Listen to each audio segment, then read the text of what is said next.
Hello दोस्तों, स्वागत है आपका अक्षमाता स्टडी पॉइंट यूट्यूब चैनल पर। आज हम क्लास 9th की वन शॉट में केमिस्ट्री करने वाले हैं। तो केमिस्ट्री में क्या-क्या इंपॉर्टेंट क्वेश्चंस है और कौन-कौन से रिएक्शंस जो कि इंपॉर्टेंट होने वाली हैं, उनको आपको याद रखना पड़ेगा एग्जाम के पॉइंट ऑफ व्यू से, ठीक है? तो इसे मैं अभी वीडियो को रिकॉर्ड कर रहा हूँ, इसे जल्दी से अपलोड कर दूँगा, ठीक है? तो चलिए, हम फर्स्ट क्वेश्चन और फर्स्ट इंपॉर्टेंट टॉपिक के बारे में बात करते हैं कि आपको क्या-क्या याद होना चाहिए, ठीक है? तो हमारा फर्स्ट टॉपिक क्या रहने वाला है? Balancing the chemical equation.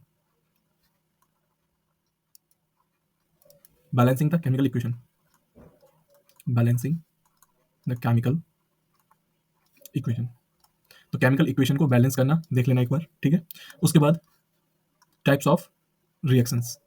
Types of reactions आपको याद रहनी है, जिसमें से मैं जो आपको बता रहा हूँ उन्हें तो कंफर्म कर लेना, ठीक है? तो फर्स्ट ऑफ ऑल, जो कैल्शियम ऑक्साइड का H2 के साथ जो रिएक्शन कराते हैं तो हमें मिलता है कैल्शियम हाइड्रोक्साइड प्लस हीट, ठीक है? तो ये आपको याद रखनी है इक्वेशन। साथ में इसके रेस्पिरेशन रेस्पिरेशन रिएक्शन और combustion of natural gas and natural gas and coal, ठीक है? ये आपको याद रखना है, इनकी रिएक्शंस आपको याद होनी चाहिए। और बेसिकली जो कॉम्बिनेशन रिएक्शन है आपकी, जो फर्स्ट स्टेप है कॉम्बिनेशन रिएक्शन। कॉम्बिनेशन रिएक्शन, तो कॉम्बिनेशन रिएक्शन आपकी एक्सोथर्मिक होती है। तो पूछ लेगा एक्सोथर्मिक रिएक्शन का कुछ एग्जांपल बताइए, ठीक है? फिर आपका सेकंड वन है decomposition reaction. Decomposition reaction. Decomposition reaction आप याद रखेंगे तो उसमें कौन सी याद रखनी है? उसमें आप याद रखेंगे FeSO4 फेरस सल्फेट को जब हीट किया जाता है तो ये आपको देता है ferrous oxide plus SO2 plus SO3, sulphur dioxide and sulphur trioxide. ये दोनों हमारी गैसेज है, ठीक है? तो आपको ये याद रखनी है, ये वाली इक्वेशन इंपॉर्टेंट है। डिकम्पोजिशन रिएक्शन में एक चीज इंपॉर्टेंट होती है कि ये कैसी होती है, एंडोथर्मिक होती है। कहने का मतलब क्या है, जब किसी कंपाउंड को आप हीट करेंगे तो टू पार्ट में स्प्लिट हो जाएगी, और दो दो पार्ट में स्प्लिट होने के लिए एनर्जी की रिक्वायरमेंट है, तो एनर्जी आपको देनी पड़ेगी, तो इसलिए एंडोथर्मिक कहते हैं, ठीक है ना? और आपको क्या याद रखना है कि कैल्शियम कार्बोनेट को जब हीट करेंगे तो आपको क्विक लाइन जैसे बोलते हैं कैल्शियम ऑक्साइड प्लस CO2, ये आपको मिलेगा, ठीक है? तो ये रिएक्शन आपको याद रखनी है। साथ साथ जो सनलाइट की प्रेजेंस में जो रिएक्शंस होती हैं उन्हें भी आपको याद रखना है, ठीक है? जो क्या होता है AgBr, और इसे जब सनलाइट के प्रेजेंस में आप रखेंगे तो आपको मिलेगा 2Ag प्लस Br, ठीक है? Ag और Br दो पार्ट में डिवाइड हो जाते हैं, ठीक है ना? यहाँ पर ट्वाइस लगा देंगे तो इस तरह से ये बन जाएगा। और एक जो डिकम्पोजिशन है वो आपका किससे है? इलेक्ट्रोलिसिस प्रोसेस से, विद्युत अपघटन से, ठीक है ना? तो उसे याद रखेंगे कि 2H2O को जब हम इलेक्ट्रिसिटी पास कराते हैं तो ये आपको क्या मिलेगा? H2 प्लस O2, ठीक है? तो इसे बैलेंस भी कर लेना साथ के साथ, ठीक है ना? ये आपको याद रखनी है। अब ये पूछ लेगा कि एनोड एंड कैथोड पर कौन सी गैस जाएगी? तो कैथोड आपका क्या होता है? नेगेटिव। एनोड क्या होता है? पॉजिटिव। तो कैथोड नेगेटिव है तो इस पर कौन सी जाएगी? पॉजिटिव वाली, मतलब H2 गैस। और एनोड क्या है आपका? पॉजिटिव, तो इस पर आएगी नेगेटिव O2 गैस, ठीक है? ये इंपॉर्टेंट है, आपको याद रखना होगा। अब इसके बाद हमारी जो रिएक्शन है वो कौन सी है? Displacement reaction. डिस्प्लेसमेंट रिएक्शन, तो ये डिस्प्लेसमेंट रिएक्शन में आपको एक एग्जांपल या दो एग्जांपल आप देख लेंगे, जैसे FeSO4, sorry Fe means iron में, आयरन को जब CuSO4 के विलयन में डाला जाएगा या सॉल्यूशन में डाला जाएगा तो आपको मिलेगा FeSO4 प्लस Cu, ठीक है? तो ये रिएक्शन आप याद रखेंगे। एक आप याद रख लेंगे Zn plus CuSO4 plus it gives ZnSO4 plus Cu। तो ये दो रिएक्शन आपको याद रखनी है। फिर इसके बाद हम बात करें तो हमारी कौन सी रिएक्शन है? Double displacement reaction. तो डबल डिस्प्लेसमेंट रिएक्शन में आप दो रिएक्शन है, इनको याद रखना, ठीक है ना? डबल डिस्प्लेसमेंट रिएक्शन, क्योंकि इनमें से कुछ ना कुछ जरूर पूछेगा, और जो दो इंपॉर्टेंट है वो दो है आपकी, एक डबल डिस्प्लेसमेंट और फर्स्ट वन में जो कॉम्बिनेशन रिएक्शन है, ठीक है? उसके एग्जांपल्स आपको देख लेगा, ठीक है? तो आपने क्या याद रखना है? PbNO3 plus potassium iodide, it gives PbI2 and KNO3, ठीक है? इसको बैलेंस कर लो, और कुछ ज़्यादा है नहीं इसमें, ठीक है ना? तो इनके नाम भी जरूर लिख लेंगे, जैसे ये है lead nitrate, potassium iodide, lead iodide and potassium nitrate, ठीक है? तो इस तरह से आपको याद रखनी है। अब ये जो रिएक्शंस होती हैं, इन रिएक्शंस में प्रेसिपिटेट तैयार होता है, प्रेसिपिटेट रेडी होता है, तो इसीलिए इन्हें प्रेसिपिटेशन रिएक्शन भी कहते हैं। ठीक है, प्रेसिपिटेशन रिएक्शन। अब इसमें जो याद करने वाली बात है वो है रिडॉक्स रिएक्शन, रिडॉक्स रिएक्शन, और इनके एग्जांपल्स को आप देख लेना एक बार। ठीक है, फिर इसमें है कोरोजन एंड रेंसिडिटी। ठीक है, कोरोजन से कैसे बचाएं और रेंसिडिटी से हम कैसे बचा सकते हैं, ये वैसे दोनों चैप्टर्स में, आने वाले चैप्टर्स में भी और इसमें भी है, तो इसको ध्यान रखेंगे। ठीक है, अब हम चैप्टर 2 पे चलते हैं। चैप्टर 2 आपका है acid base and salt, acid base and salt. तो एसिड बेस की आपको प्रॉपर्टी याद रखनी है। ठीक है, कि किसके साथ मिलकर क्या बनेगा। आपको इस चैप्टर के अंदर एक चीज याद रखनी है कि CO2 की पहचान, CO2 की पहचान या फिर बोल सकते हैं how to identify CO2 and how to identify hydrogen. ठीक है, हाइड्रोजन गैस कैसे पता चलेगा, तो हाइड्रोजन गैस के लिए क्या है, पॉपअप टेस्ट। और CO2 के लिए आपका क्या है कि आप इसे, जैसे मैं बता देता हूँ, CO2 को आप कैल्शियम हाइड्रोक्साइड से जब पास कराएंगे तो आपको मिलेगा CaCO3 प्लस H2O। ये जो बना है ये क्या है, एक प्रेसिपिटेट है। क्या है, PPT, प्रेसिपिटेट है, जो कि वाटर को मिल्की कर देगा। It turns to milky, it turns to milky. और ये मिल्की हुआ है, इसका रीजन क्या है, बिकॉज कैल्शियम कार्बोनेट इनसॉल्युबल होता है, इनसॉल्युबल होता है। तो एक क्वेश्चन ऐसे भी बन सकता है कि जब कैल्शियम कार्बोनेट को पानी में डाल दें और उससे कार्बन डाइऑक्साइड पास कराएं तो वो दोबारा से कलरलेस कैसे हो जाता है। ठीक है, उसके पीछे रीजन होता है कि जैसे CaCO3 H2O प्लस CO2, तो ये बन जाता है calcium hydrogen carbonate which is soluble in water. तो ये आपको याद रखना है। ठीक है, उसके बाद हम बात करें तो आपको न्यूट्रलाइजेशन रिएक्शन को देख लेना है, न्यूट्रलाइजेशन रिएक्शन। ठीक है, जब एसिड और बेस आपस में मीट करते हैं तो आपको क्या मिलाएंगे, सॉल्ट एंड हीट। फिनोफ्थलीन का याद रखेंगे, फिनोफ्थलीन, कि फिनोफ्थलीन में जब बेस डालते हैं इट चेंज टू पिंक, और जब इस पिंक सॉल्यूशन में आप एसिड डालेंगे तो दोबारा से ये कलरलेस हो जाएगा। तो ये एक तरीके से न्यूट्रलाइजेशन हो जाता है। ठीक है ना, इसको याद रखना है। साथ ही साथ आपको एक चीज़ और याद रखनी है, hydronium ion. Hydronium ion, hydronium ion को सर्च करना है और देखना है क्या होगा कि जब एसिड्स को वाटर में डाला जाता है तो हाइड्रोनियम आयन फॉर्म करते हैं। ठीक है, फिर इसमें strong acid and strong bases को भी याद रखना पड़ेगा आपको कि ये कैसे तैयार होते हैं। एक इंपॉर्टेंट क्वेश्चन क्या बनता है कि एसिड को वाटर में मिक्स किया जाता है लेकिन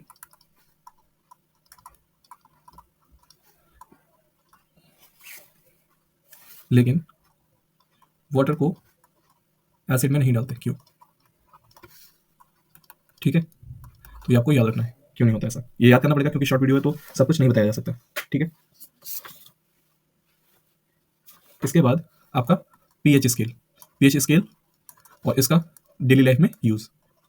जैसे एसिडिटी होती है तो एसिडिटी को खत्म करने के लिए आप क्या करते हैं, मैग्नीशियम हाइड्रोक्साइड का प्रयोग करते हैं। ठीक है, जो कि इस नाम से जानते हैं हम उसे, मिल्क ऑफ मैग्नीशिया। ठीक है, मिल्क ऑफ मैग्नीशिया, जो कि आपकी एसिडिटी को हटा देता है। ऐसे ही जो टूथ डिके होता है वो किस वजह से होता है, क्योंकि जो दांत का जो कंपोजिशन होता है या फिर बोल सकते हैं जो टूथ है उसका केमिकल कंपोजिशन होता है वो कैल्शियम सल्फेट होता है। ठीक है, कैल्शियम सल्फेट से जब ग्लूकोज एस्ट्रोल O6 जब रिएक्ट करता है तो लैक्टिक एसिड बनता है, जो कि हमारे दांतों को या टूथ को डिके करता है। और उससे बचने के लिए हम बेसिक नेचर का टूथपेस्ट यूज करते हैं जिससे हमारे दांत सुरक्षित रहते हैं। ठीक है ना, उसके बाद जो इंपॉर्टेंट सॉल्ट्स हैं, अब ये सॉल्ट्स बहुत ज़्यादा इंपॉर्टेंट है जो पूछे जाते हैं मैक्सिमम टाइम। तो यहाँ पर chlor basic reaction. Okay, chlor basic reaction याद रखनी है, जो किससे कैसे तैयार होती है, NaCl प्लस H2O, और इससे हम इलेक्ट्रिसिटी पास करते हैं। इलेक्ट्रिसिटी पास कराएंगे तो ये क्या बनेगा, NaOH plus Cl2 plus H2S। ये जो इसका नेगेटिव होता है तो ये किस पे आएगी, एनोड पे। ये पॉजिटिव होता है ये किस पे आएगी, कैथोड पर। ठीक है, ये याद रखेंगे। इसका यूज, क्लोरीन का यूज और हाइड्रोजन का यूज कहाँ होता है वो याद रखना है। फिर है सेकंड नंबर पे ब्लीचिंग पाउडर। कैसे बनेगा वो याद रखना है, पाउडर। CaOCl2, ठीक है, ये इसका फॉर्मूला है। कैसे बनेगा ये? एक कैल्शियम हाइड्रोक्साइड को कैल्शियम हाइड्रोक्साइड से क्लोरीन गैस पास कराएंगे तो कैल्शियम ऑक्सीक्लोराइड बन जाएगा और पानी बनेगा। और इसका प्रयोग कहाँ होता है? फिर है बेकिंग सोडा। तो बेकिंग सोडा कैसे प्रिपेयर होगा? इसका रिएक्शन आपको याद रखना है, जिसका फॉर्मूला क्या होता है? NaHCO3, ठीक है। इसके बाद आपको क्या याद रखना है? Washing soda. तो वॉशिंग सोडा याद रखेंगे बस। NaHCO3 को जब आप हीट करेंगे तो इसमें से हाइड्रोजन गैस निकल जाएगी और आपको क्या मिल जाएगा? बेकिंग सोडा मिल जाएगा, NaCO3, ठीक है। और NaCO3 को 3 में जब 10 मॉलिक्यूल्स H2O के मिला देंगे तो आपके पास क्या आ जाएगा? वॉशिंग सोडा आ जाएगा, NaCO3 10H2O, ठीक है। इस तरह से आपको याद रखना है, ये आपका हो गया वॉशिंग सोडा। अब क्या याद रखेंगे हम? एक होता है पीओपी एंड जिप्सम। इसको याद रखना कि पीओपी का यूज कहाँ होता है, जिप्सम का यूज कहाँ होता है, इसकी रिएक्शन कैसे होगी, ठीक है। कि वाटर के मॉलिक्यूल्स किस किस कंपोजिशन में पाए जाते हैं वो इस तरह से लिखेंगे, CuSO4 5H2O, ठीक है। एक है NaCO3 अभी जो हमने पढ़ा है, इसमें 10 मॉलिक्यूल वाटर के होते हैं। और एक होता है जिप्सम जिसे बोलते हैं CaSO4 × 2H2O, ठीक है। ये जिप्सम होता है, तो इनको आप याद रखेंगे। उसके बाद हम बात करते हैं चैप्टर नंबर 3 की, जो कि क्या है? Metal non metal. अब नेक्स्ट चैप्टर है metal and non metal. Metal and non metal. देखो इनकी आपको प्रॉपर्टीज पता होनी चाहिए, फिजिकल प्रॉपर्टीज है, केमिकल प्रॉपर्टीज। उसके बाद आपको ये पता होना चाहिए इनके एक्सेप्शंस। जैसे नॉन मेटल जो इलेक्ट्रिसिटी पास करा देता है वो कौन है? ग्रेफाइट है। मेटल जनरली हार्ड होते हैं लेकिन सॉफ्ट होने के लिए सोडियम हो सकता है। और लिक्विड फॉर्म में ब्रोमीन पाई जाती है नॉन मेटल में, तो इस तरह से आपको याद रखना है। और लिक्विड फॉर्म में मेटल मरकरी पाया जाता है, तो उसको याद रखेंगे। फिर इसके साथ हमको क्या याद रखना है कि जब मेटल ऑक्सीजन के साथ रिएक्ट करता है, मेटल जब ऑक्सीजन के साथ रिएक्ट करेगा तो मेटल ऑक्साइड बनाएगा। मेटल ऑक्साइड क्या बनाएगा? मेटल ऑक्साइड बनाएगा। इसके बाद एक इसमें इंपॉर्टेंट है क्या? Amphoteric oxide. एम्फोटोरिक ऑक्साइड ऐसे ऑक्साइड जो acid as well as bases के साथ रिएक्ट करते हैं। उनके एग्जांपल हैं Al2O3 एंड ZNO, ठीक है। ये इंपॉर्टेंट है, ये पूछा जाता है बार बार। इसके अलावा मेटल्स की रिएक्शन वाटर के साथ, मेटल रिएक्शन विद वाटर और फॉर्म ऑफ वाटर और फॉर्म ऑफ वाटर। जैसे आप याद रखें, जैसे हम पानी से नहाते हैं, ठंडे पानी से नहाते हैं तो क्या होता है? नाक निकलती है ना। तो Na के लिए पोटेशियम एंड कैल्शियम। तो ये सब किसके साथ रिएक्ट करेंगे? ठंडे पानी के साथ। गर्म पानी से हम नहाते हैं तो क्या आता है? मजा आता है। तो Mg हो गया गर्म पानी के साथ, ठीक है। और भाप में फैजल नहाता है, ठीक है। भाप जिसे बोलते हैं स्टीम और वेपर, स्टीम और वेपर। तो इसमें कौन रहेगा? फैजल। तो Fe Zn एंड Al, ये सभी रिएक्शन किसके साथ करेंगे? भाप के साथ करेंगे, तो उसको याद रखना है। फिर आपको याद रखनी है रिएक्टिविटी सीरीज। रिएक्टिविटी सीरीज, तो रिएक्टिविटी सीरीज को आपको याद करना है, तो वो आप कैसे कर सकते हैं मैं नेक्स्ट स्लाइड को बताता हूँ। का ना का मजा आला जन फिर प्रभु है। और फिर छापा, छापा को कॉपर HAP, इसकी रिएक्टिविटी लगातार घट रही है, ठीक है। तो इसे याद ना का मजा आला जन फिर प्रभु है। और ये छापा, ये पूरा छापा में आ जाएगा। इसे ये पूरा छापा भी आएगा क्योंकि इसे आप तोड़ नहीं सकते, ठीक है ना। छापा, तो ये सोडियम ये potassium, sodium, calcium, magnesium, aluminium, zinc, ferrum या फिर बोल सकते हैं आयरन, Pb, लेड और हाइड्रोजन, यहाँ कॉपर और यहाँ Hg, ओके, जिसे हम पारा कहते हैं या फिर मरकरी। फिर Ag और Pt एंड Au। तो Ag सिल्वर, Pt प्लेटिनियम और ऑरम जो कि क्या बोलते हैं? गोल्ड। तो इस तरह से याद रखना, ये हो सकता है क्वेश्चन पूछा जाएगा अच्छा खासा। फिर आपको याद रखना है आयनिक कंपाउंड। आयनिक कंपाउंड में आपको क्या रखना है? Structure and properties. Structure and properties आपको याद रखनी पड़ेंगी, तभी जाके बात बन पाएगी। फिर हमारा नेक्स्ट टॉपिक है extraction of metals. Extraction of metals.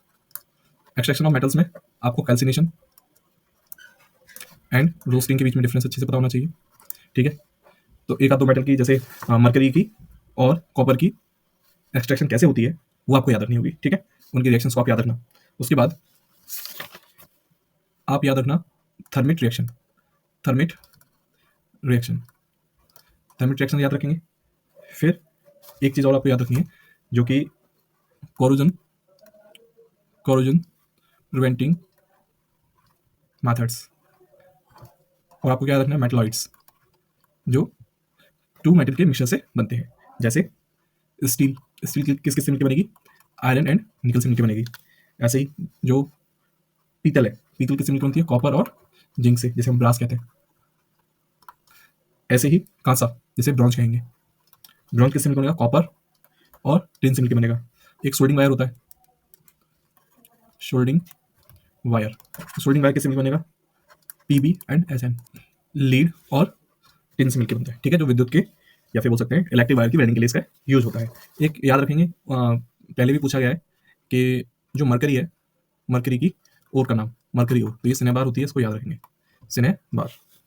Next chapter है carbon and its compound, carbon and its compound, carbon and its compound. तो कार्बन एंड इट्स कंपाउंड में सबसे पहले कार्बन की प्रॉपर्टीज, कार्बन प्रॉपर्टीज आपको याद रखनी चाहिए। फिर हाइड्रोकार्बन, और हाइड्रोकार्बन में जो टाइप्स हैं जैसे एल्केन, एल्कीन एंड एल्काइन, ठीक है। तो इसका जैसे फॉर्मूला होता है, क्या होता है, CnH2n+2, तो एल्कीन का फॉर्मूला क्या होता है, CnH2n और CnH2n-2, ठीक है। तो इस तरह से आपको याद रखना है। साथ के साथ इसमें जो नेमिंग होती है, naming of hydrocarbon, naming of hydrocarbon भी याद रखना है, नेमिंग ऑफ हाइड्रोकार्बन आपको याद रखना है, meth prop pent hex hept oct non dec, ठीक है, इस तरह से आपको याद रखना है। उसके बाद फंक्शनल ग्रुप, फंक्शनल ग्रुप सारे याद रखेंगे, और उनकी नेमिंग किस तरह से होती है वो याद रखेंगे, जैसे हेलोजन होता है, कीटोन, कार्बोक्सिलिक,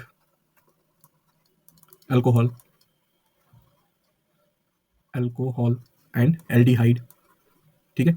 ये सिंबल कैसे होता है और इनको कहाँ कहाँ यूज किया जाता है। साथ में होमोलोगस सीरीज,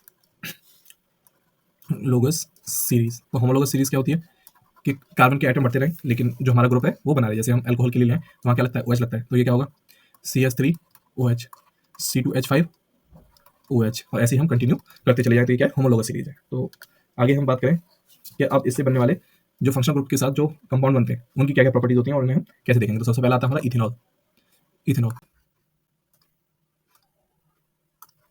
अब इथेनॉल की आपको क्या याद रखना पड़ेगा, फिजिकल प्रॉपर्टीज जब आपकी याद हो जाएंगी उसके बाद आपको क्या याद रखना है कि इथेनॉल टू अनसैचुरेटेड हाइड्रोकार्बन पूछा गया क्वेश्चन है इससे, तो याद रखेंगे, कैसे याद रखना है कि जब CH3 या C2H5OH को H2SO4 की प्रेजेंस में हीट किया जाता है तो हमें मिलेगा CH2 double bond CH2 plus H2O, ठीक है, आपको ये याद रखना है।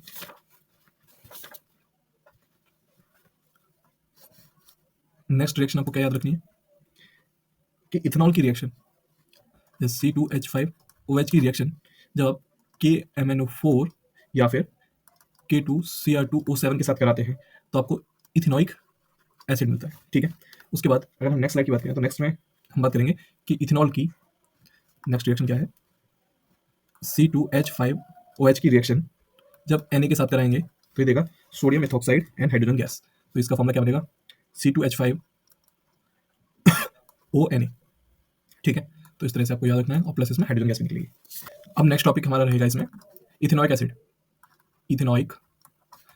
तो इथेनोइक एसिड की कुछ रिएक्शंस हैं जैसे सपोनिफिकेशन, याद रखनी है। सेकेंड वन एस्टरिफिकेशन, ठीक है। ये रिएक्शंस आपको अच्छे से याद करके जानी है जिससे एग्जाम में क्वेश्चन डायरेक्ट पूछेगा और पूछ लेगा कि एस्टर की क्या क्या प्रॉपर्टीज होती हैं। साथ के साथ फिर आपको याद रखना है स्ट्रक्चर ऑफ मिसेल, और एक चीज और याद रखनी है कि hard water detergent are useful but soaps are not useful, why. तो ये आपको एक्सप्लेनेशन याद करके जानी है, इसी से पेपर बन के आएगा, आप देखना। आपको अगर ये सब कुछ याद रहेगा तो आपका एग्जाम 101% अच्छा बनेगा, ठीक है। तो वीडियो को देखने के लिए बहुत बहुत धन्यवाद, आपका दिन शुभ रहे, थैंक यू।